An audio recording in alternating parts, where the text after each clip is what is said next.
Hi, this is Bill. I'm back from the rock climbing gym early, so I was going to do this video. I hurt my elbow today, and believe it or not, it was from foam rolling my lats and back and hamstrings and calves. And so, boy, it seems the older I get, it's easy to hurt myself. Well, anyway, while everyone's always asking the question, when should you pull your Social Security? And there's like a trillion videos out there on this subject. I decided I'll turn this around and say, when does the Social Security Administration like you to take your benefit? And this is, so I put together a mathematical model to putting in the benefits and years of withdrawal and kind of ran it through it. And the results are really kind of surprising. I'd like to share them to you. And anyway, spoiler alert, Sarasota Tim, who says that the Social Security Administration is trying to trick you into delaying your benefits so they pay you less, is total nonsense. And I'm going to prove him completely wrong after this video in a way that even surprised me. Okay, I wrote a math model to calculate the total cost of the Social Security Administration for people born in, well, actually males born in 1954. And that is what the Social Security Administration puts on their website for a lifespan distribution. And so that's what the plot on the left here shows. So this is the number of people alive, and we start at 60 and it goes down to 0. And then the number of people dying by age is the red curve here. And so that goes into the model. That's going to account for all the people collecting Social Security.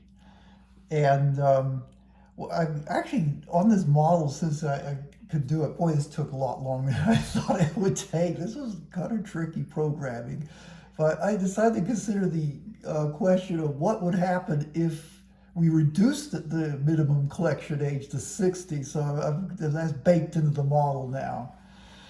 And you can run all sorts of scenarios. Anyway, this is a very interesting statistic. The median age of people that have lived to 60 years old is 85 and a half.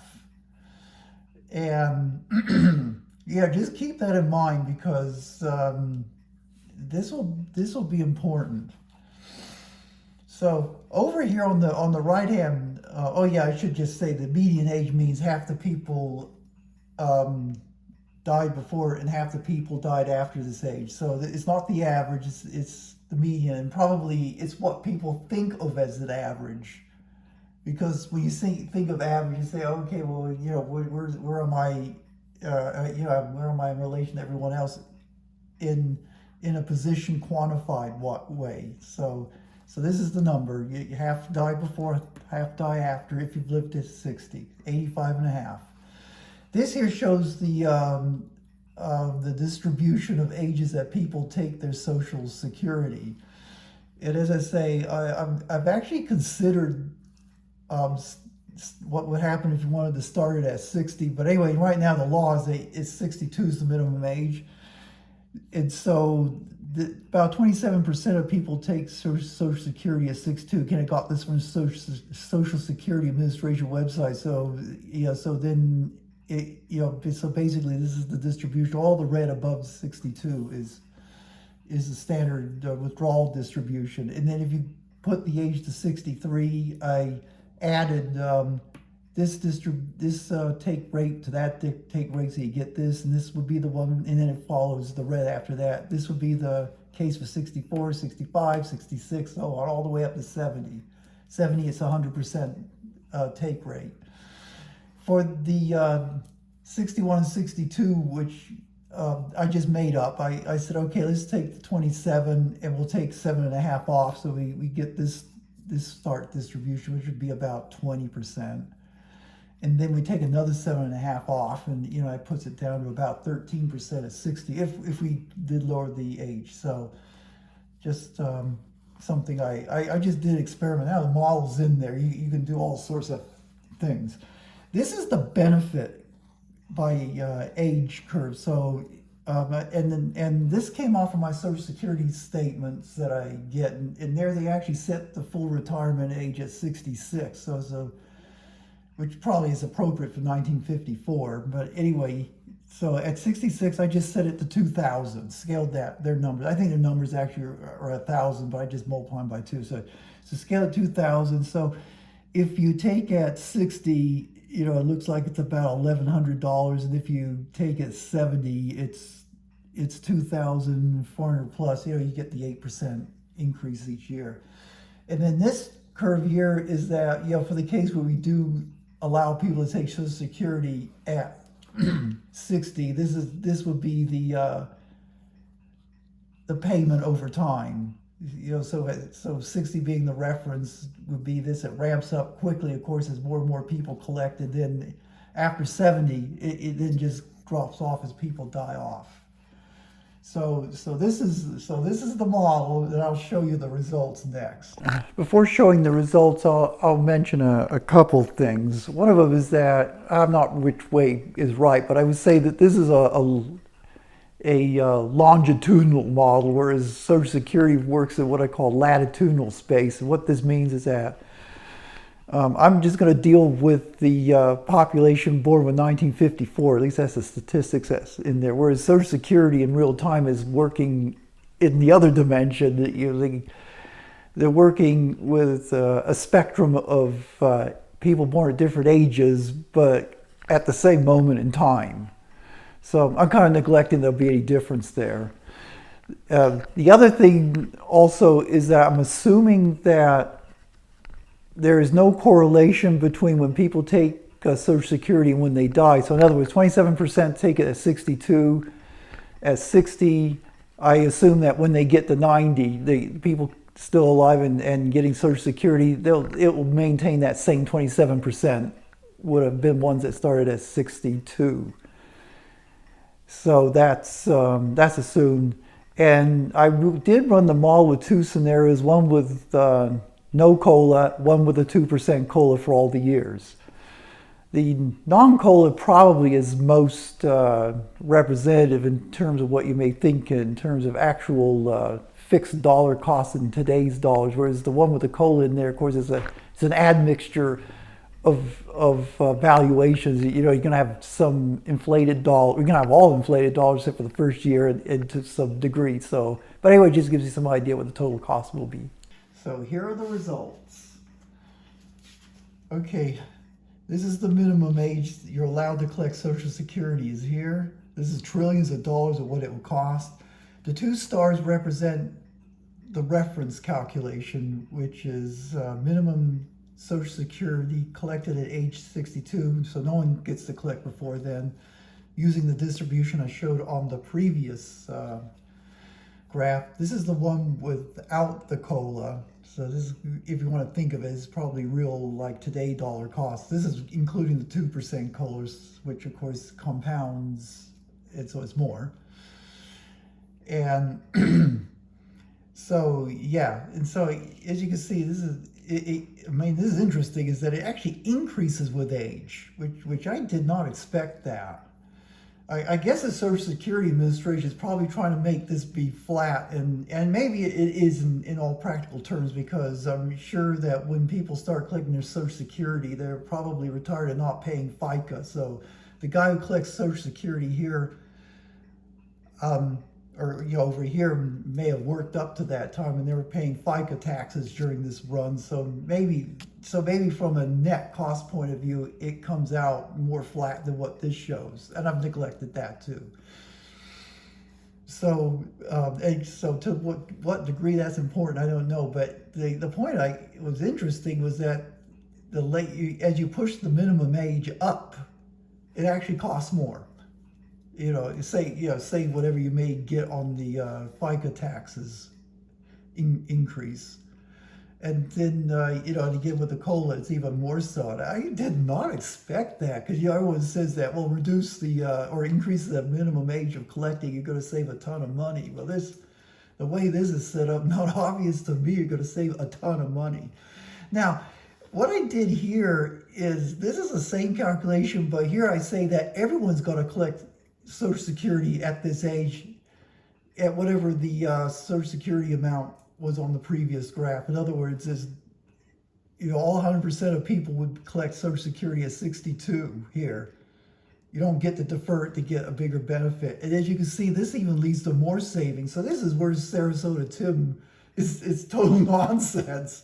If everyone did what he did, the Social Security Administration would actually be getting less money, not more, which is what he argues on his channel. So yeah, I don't think the Social Security Administration is at all incentivized to trick you into delaying your benefit so they can save money. In fact, I would say quite the opposite is true. They probably, I would say, yeah, the Social Security Administration would say, yeah, take the benefit at 62. We're going to save money doing this. And so then again, this is the same curve with the COLAs added. Where you're forced to take the benefit. 100% of the population forced to take the benefit at the specific minimum age. And of course, you notice the 2 points come to conversion to 70, which they must because you got 100% distribution in both runs here. So checking the program's not obviously wrong. Now, this red curve, this is kind of a sanity check. I thought, okay, since I did not expect this result.